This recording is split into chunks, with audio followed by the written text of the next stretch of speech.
Hey guys! Hello, friends! I am Tricia. And I'm Julie. And this is the And She Laughs podcast. We are hanging out in my office today. Yes. So if you hear some background noises, it's the kids. You are going to hear some background noises. There is an AC like the size of my house to the left over here. And it's going to turn on and off randomly. Yes. And then there's that's 18 okay. college students running around. There's 27 of them. There's 27 of them. There's 27 college students running around. And they love around. Jesus, and they will challenge you.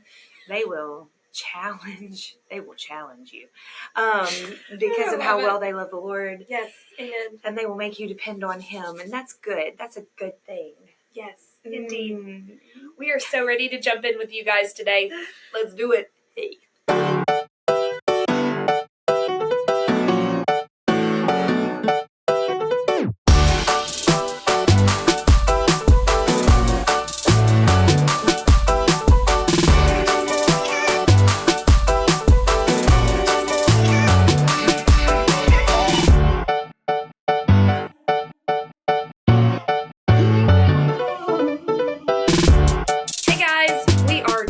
Into Hebrews today, and we are I'm excited about Hebrews. I really like Hebrews. Well, like I said last week, was it last week? Week before last? It was week before last, because last week our lives were stupid, burning to the ground.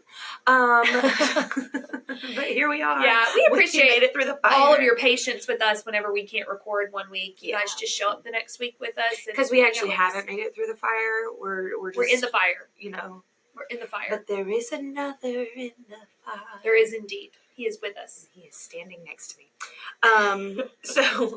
But as I said, diving into Hebrews, it was something that I guess I got kind of familiar with. Not that it's healthy to get familiar with any passage of Scripture in that way, but I really had not dove into it in a while. Yeah. And so now that God's brought my attention back to it, it's like I can't get my eyes off of it. Yes. And it's so rich, and there's so much there. There's so much to dive into. You can literally go verse by verse and just be challenged verse by verse, which is so cool. It's really true. We keep talking about our lives really are insane right now. Tricia has a newborn and has gone back to work. I have accepted a new job. I'm walking away from the wedding industry. Woohoo! Yes, we're really excited about that. It's not like a hard exit, because I'm still leaving the door open if I wanted to contract to do weddings, but I am kind of stepping away, and so you're gonna have a full-time job that's gonna get your focus. Yes, and so actually, by the time this plays, we'll have announced to the world that it's not just Julie that's stepping into a new season. My brother-in-law and her husband Ben Ragsdale has also accepted a new role at a church in Orange Beach. Yeah, we're super excited about it. So excited about what they're doing. But what's cool is also it's scary, because it's a faith step. Yes, it's hugely full of faith, and so we're diving into Hebrews 11. Not just because the Lord is highlighting it. The Lord's highlighting it also because we need the encouragement, because we are currently living it. So I think it's so crazy cool what you and Ben are about to be stepping into. Ben and Julie have the ability to just fill a room with energy and enthusiasm. And what you guys are going to do at Worship on the Water is, I think it's profound. And it's going to be a new thing. Yeah. And it is a little very different. It is very different. It's also pretty bittersweet. Danny and I moved to Alabama 11 years ago. And it was really at the prompting of Ben and Julie telling us, how awesome this church is, and how healthy this church is, and how much they love the people and the staff and all of the things. And so we've been here, and we've been able to do ministry together, as a family unit in this crazy way. Ben serving in outreach, our brother serving as Foley campus pastor, Danny being our discipleship pastor in the college, and Julie helping so much in every area. And then our youngest brother and his wife now coming to church here. 100%. Yeah, they just dedicated their little baby boy a couple of weeks ago. And so all of us being together. Mom, of course, is a huge part of this church, this congregation. And this was like Dad's. It was and Dad's this was church. Dad's. Yeah. And so there is, but it's great. There has actually been an expectation in all of us that the ability to go to church together and Yes. ride together and do, classes together, that it was a season. We knew it wasn't that. It was permanent. A sweet season. Yeah. And it has been a sweet season. It has. And I want the next season to be a sweet one too. It will. I also know that God trusts us. He, with hard places. He does. And I know that there is a great work that you guys are walking into, and the energy, enthusiasm that you guys bring to, honestly, just your passion for doing the Lord's work. Thank you. It's walking with you. It's going to be a new thing. Yes. It's going to be like a familiar new. Yeah. And but it's going to be really awesome. And so and different. So very different. What people don't know is that Ben and I started with Danny and Tricia a youth ministry in a smoothie shop. A smoothie shop. And it was not very big. Give an altar call really quick. Okay, guys, listen. We want to talk to you about... That's what it was like. It was during smoothie shop hours. Smoothie shop machines would go off. We'd literally be like, and raise your hand if you want to give your heart to Jesus. And like little hands would go up. And it's like, I'm putting my hand back down. We packed that smoothie shop out. It was so packed. So cool. Kids would sit laps. And they would fight for the front row so they could actually hear Ben or Danny preaching. Tricia led worship. I mean, it was the coolest season. And then when we outgrew the smoothie shop, we stepped into a retail space that was completely empty next door. It did not have electricity or bathrooms. We ran extension cords from the smoothie shop into that place so that we could have lighting. Yeah. And that was a sweet season because our youth ministry grew from like 110 to 200 when we moved over to that space. Mm-hmm. And then Ben and I relocated to Bay Minette, and Danny and Tricia took a position in Memphis, and so we spent large season away from each other, but very close in touch. And then Ben and I were called to launch our Foley campus, so we would set up and tear down in a middle school cafeteria. And then we did, the nursery and classrooms, and we did the kids ministry was in a big hallway. And so that season was 3 years of doing set up and tear down. And then of course, Ben loves prison ministry and doing ministry in prisons. And so it really is supernatural for us to do marketplace ministry. Of course, this next season, we are meeting as a church in a world famous bar. We're going to be at the Floribama, and it's very exciting to do marketplace ministry. And we really believe that the next great revival will happen in the marketplace, that it will catch fire. And the heart of this church is to never build a church building. It's to have home churches and church and coffee shops. It's really cool. It's really cool, but it has not been without its challenges. The enemy really has attacked our family, and he's been after our children. One specifically that we recently unenrolled from school so that she could, we could give her her brain a break, her nervous system a break. And it was how the Holy Spirit led you to fight for your family. Yes. And it's uncomfortable because you're both taking on new jobs, and now you're taking on the education. Another job. And because I don't know, all you homeschool moms, let me do this real quick for you. Because educating your children, they made me sign agreements with the virtual school that I'm going to be her education coach and all of that. They're holding me just as accountable. I mean, it's a lot. It is. Yeah. It's a lot. But it's the way that you're having to fight for your family. Yes.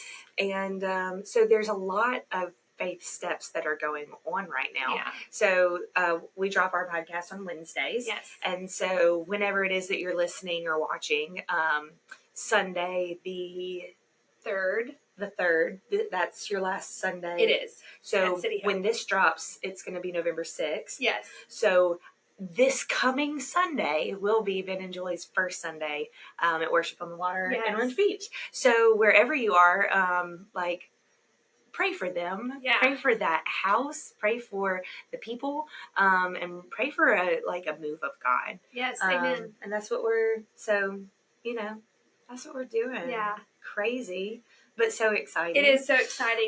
We're not going anywhere. Nope. Obviously, some things are shifting. Logistically, Tricia and I have been planning harder than ever to bring you these episodes. We are getting up earlier than we ever have, and we are working out. We are skipping lunch. Like, Tricia is skipping a lunch right now. I am. And that's okay. And Evelyn is coming up here to see you in a little bit, correct? Yes, so that I can nurse her. My mom and her father-in-law bring Evelyn up to her so she can nurse Evelyn. So let me say that I have the greatest setup on the face of the great earth. Support system. Good village. My mom keeps Evelyn a couple of days. My father-in-law keeps Evelyn a couple of days. And they either bring her to me so that I can nurse her during the day, or my father-in-law's house is just 7 minutes down the road. So I will go to him and nurse at his house. If I go to him, when I get there for lunch, he'll be like, I made beef stroganoff. Would you like lunch? I'm like, yeah. I cannot. And yesterday, on Wednesdays, we have our student chapel. And my father-in-law came and enjoyed student chapel so that I could nurse Evelyn before and after chapel. And just I've got great people. My students adore my family in a way that God is just displaying his goodness and kindness. Which she's so cute. Man, I'm obsessed with her. She's so darn cute. But it's crazy because I do feel like, which I feel like I also just escaped death. So there's that. I was, in fact, in a tough season. But I feel like I'm in a very sweet season. And while very busy, I am in a sweet season. And so I feel like I can pray for you and Ben from a place of okay, the launch, the excitement, but the work.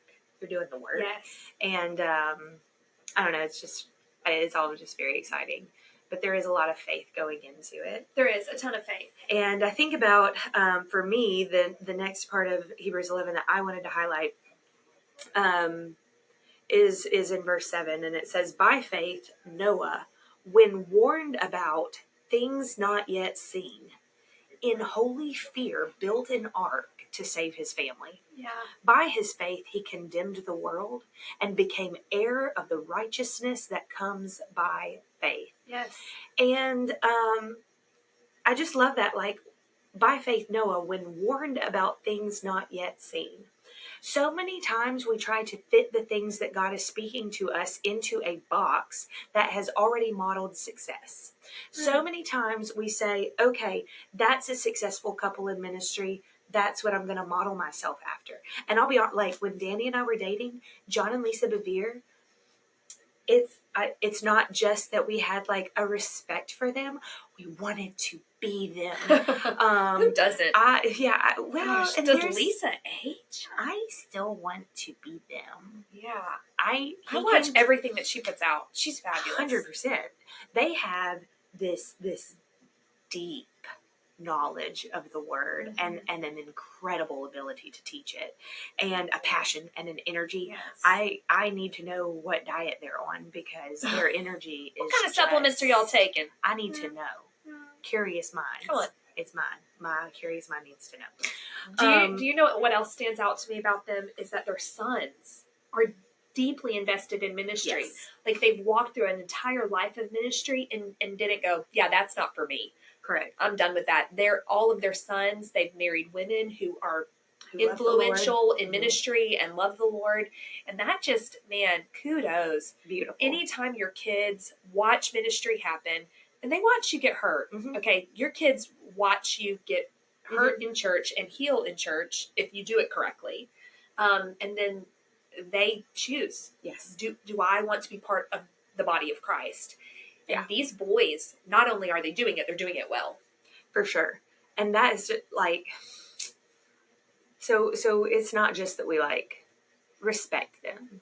We love them a lot. He came to our church in Memphis, John Bevere did, to preach.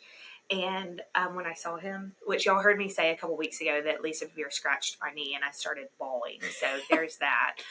But John Bevere came to our church, and I told him that my husband had a man crush on him. Danny was so embarrassed. He did not think that was as funny as I did, which is also a theme for our podcast. I think I'm really funny, and really Danny doesn't a lot of times. But come on, you're funny. He does think I'm cute. I love, my favorite place to get him is when he can't decide if he's impressed or annoyed. I love that. I love it. I did it today.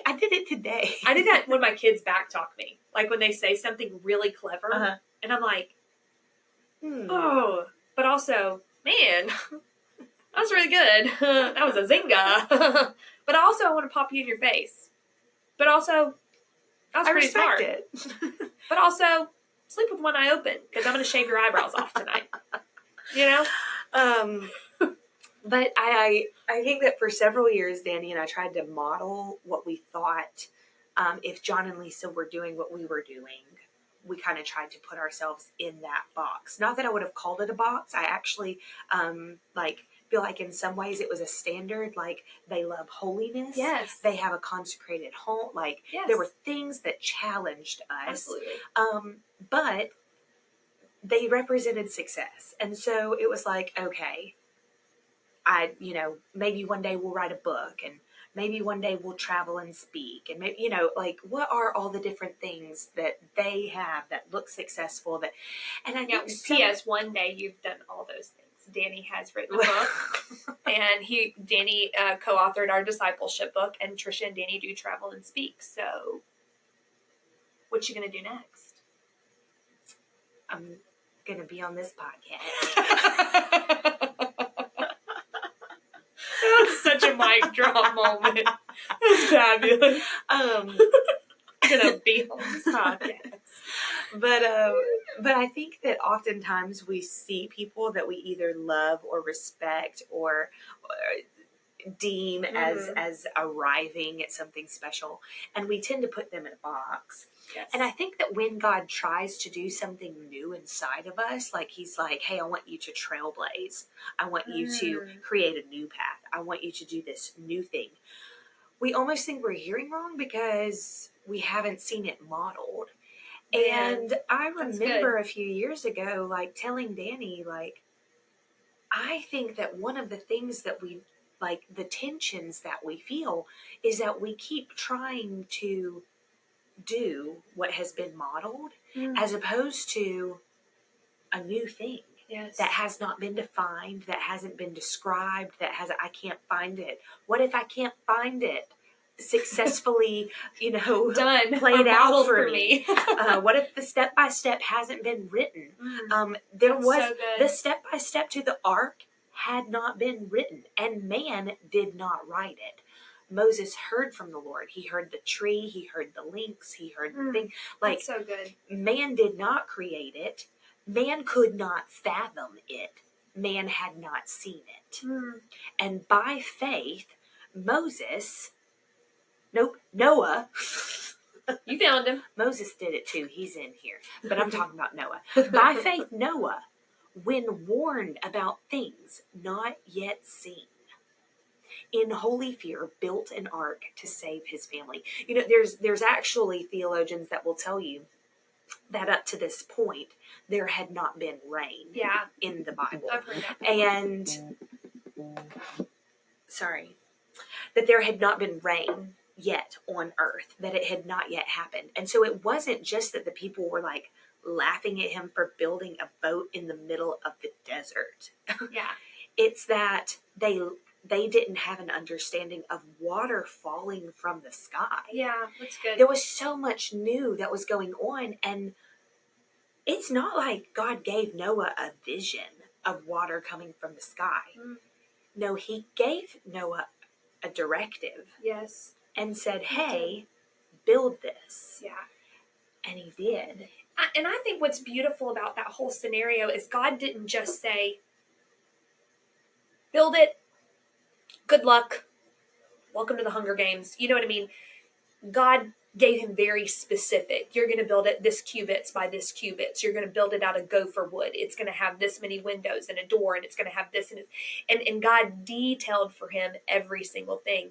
I know that we would all love to download like a user manual for sometimes when things are happening. And that's not how God always works. You know what I mean? Wouldn't it be nice? Yes, it would be so nice.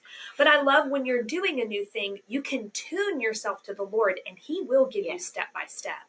For sure. You know, for this process that we've been walking through with one of my kids, I remember there was a day that we were sitting in an office at the school and she was in the middle of a panic attack. And I was holding her hands and I was going, God, what do I do? God, what do I do? God, what do I do? And she can't breathe. And we're just trying so hard to like process through this scenario. And when she came down out of the panic attack, I was like, okay, it took like 7.5 minutes in that panic attack. It was really a horrible panic attack. Like forever. Forever. And I took her home and put her to sleep. And I remember going, Lord, I need direction. I need you to tell me what to do. I need to know if we need to be on medications, what medications we need to be on, what therapies do we need, and literally within the week, there was even a 24-hour period. I talked to you that morning and I told Tricia, I said, I'm so lost. Yeah. I don't know what to do. I'm so lost in this. And within 10 hours, God had answered everything that I had asked of him. He gave me step by step.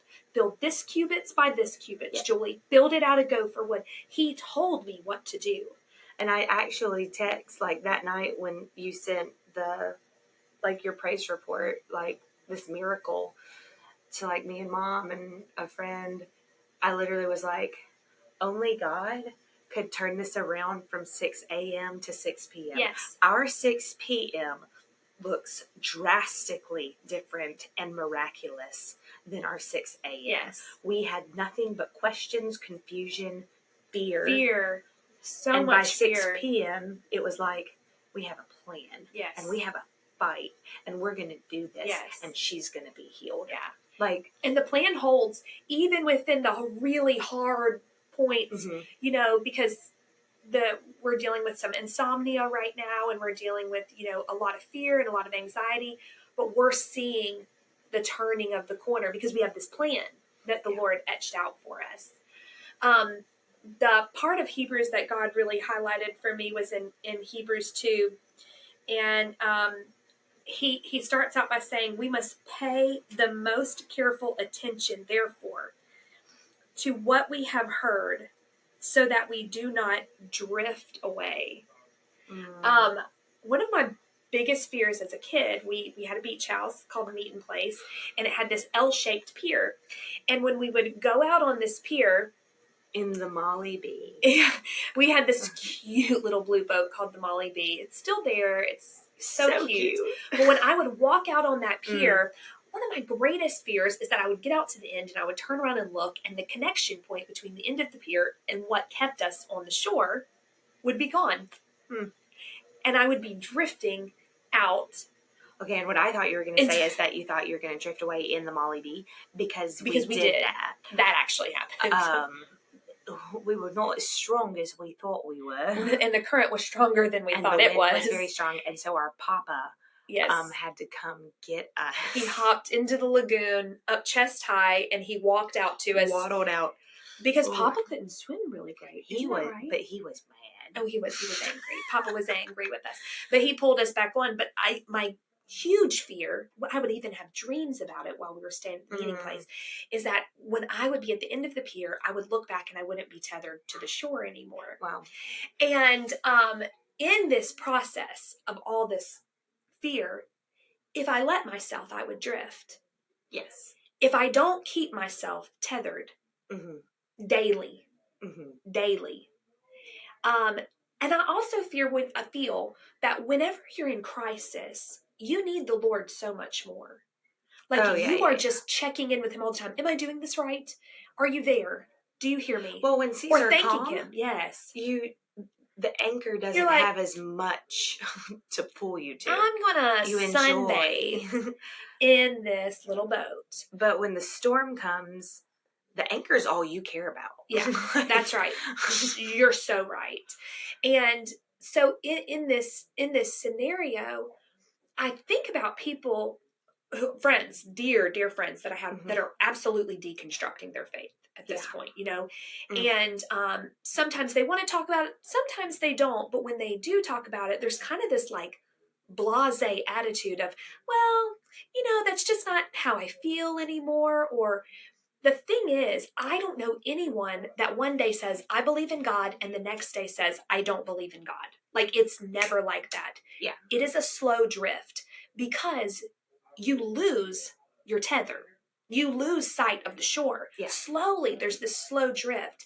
And in these periods of crisis, I think one of the greatest things that we do is we keep tethered to what, you know, to what anchors us.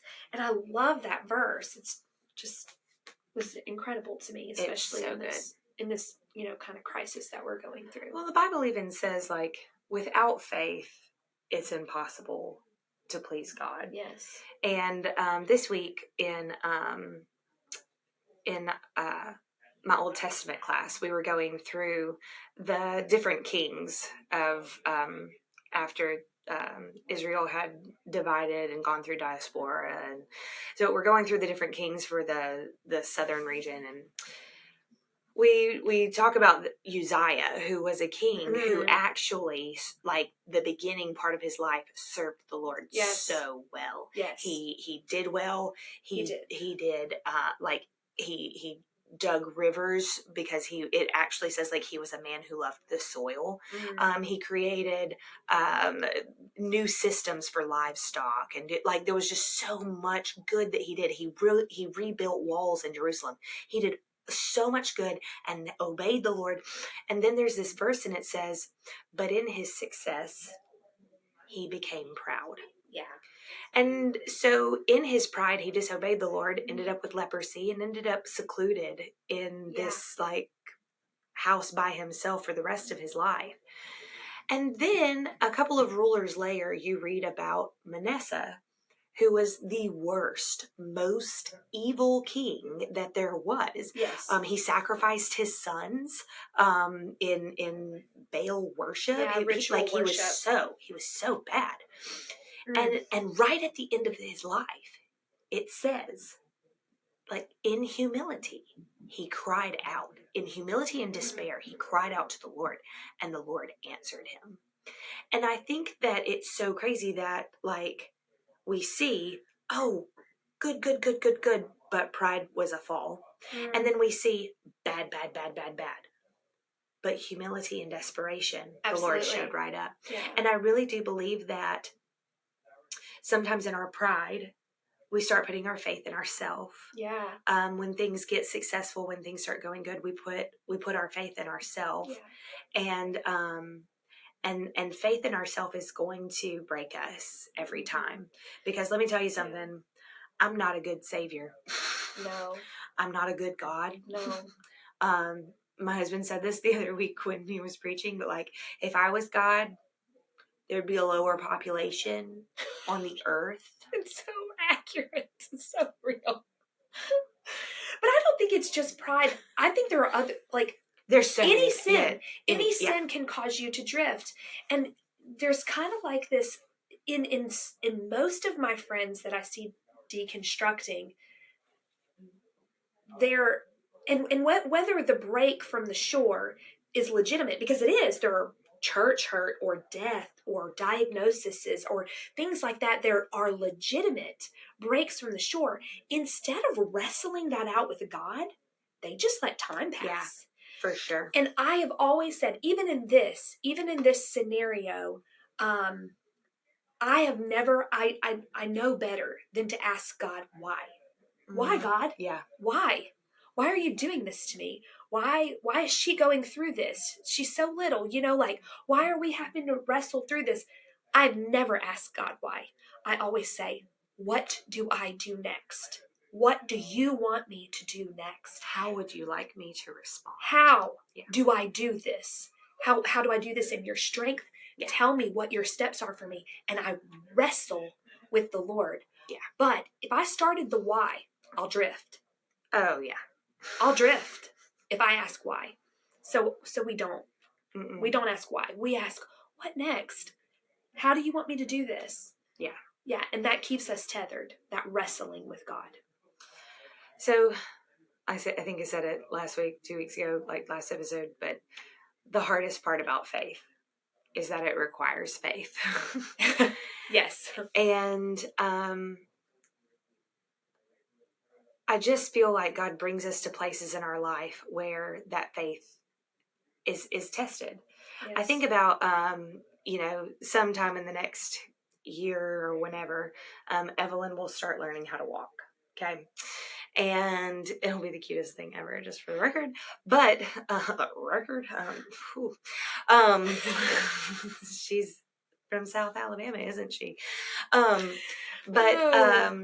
When Evelyn is learning how to walk, what you do as a parent is you set them on their feet, and then you take a step back, and they're going to waddle. It's going to look like they're going to waver. I'm not going to let her hurt herself. I'm not going to let her face plant.